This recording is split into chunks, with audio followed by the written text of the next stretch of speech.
Rohingya issue ছাড়া মিয়ানমারের সাথে বাংলাদেশের কোনো সংকট নেই। সামরিক কূটনীতির মাধ্যমে শান্তিপূর্ণভাবেই এই সংকটের সমাধান সম্ভব বলে জানালেন নবনিযুক্ত সেনাপ্রধান জেনারেল ওয়াকারুজ্জামান। এর আগে নতুন সেনাপ্রধানকে দায়িত্ব বুঝিয়ে দেন নতুন বিদায়ী সেনাপ্রধান জেনারেল SM শফিউদ্দিন আহমেদ।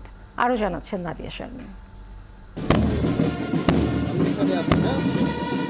শেষ হলো মেয়াদ, এবার বিদায় জানানোর পালা।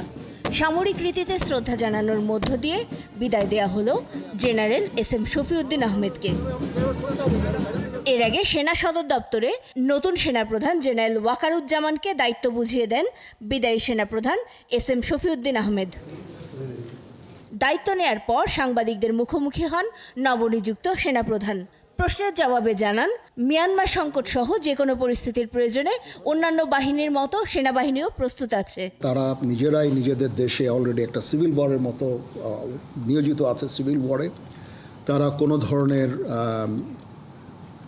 অ্যাগ্রেসিভ কোনো কিছু করবে আমি বেসিক্যালি আমি মনে করি না। তারপরেও আমাদের সেনাবাহিনী সব সময় এই প্রস্তুত আছে। বাট ইন ডুইং সো আমরা কোনো ধরনের প্রভোকেশন আমরা করি না। মায়ানমারের সাথে আমাদের রোহিঙ্গা ইস্যু ছাড়া there is no other issue. এই জন্য ডিফেন্স ডিপ্লোমেসিও ইজ ভেরি ইম্পর্টেন্ট। আমরা তাদের সাথে এঙ্গেজড আছি, সবসময় কথা বলছি এবং শান্তিপূর্ণ উপায়ে আমাদের এই রোহিঙ্গা ইস্যুটা আমরা চেষ্টা চালিয়ে যাচ্ছি। নতুন সেনাপ্রধান বলেন, দেশ ও জাতির প্রয়োজনে এবং বিশ্ব শান্তি রক্ষায় কাজ করে যাবে তার বাহিনী। দেশ এবং জনগণের প্রয়োজনে যখন প্রয়োজন হবে আমরা সর্বদা নিয়োজিত থাকব। সবসময় বস্তুনিষ্ঠ সংবাদ আপনারা আমাদের কাছ থেকে পাবেন।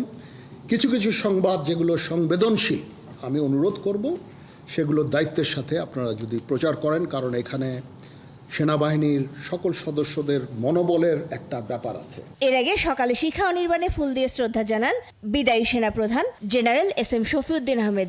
পরে সেনাকুঞ্জে বিদায়ী গার্ড অফ অনার দেওয়া হয় তাকে। নাদিয়া শারমিন, ৭১, ঢাকা।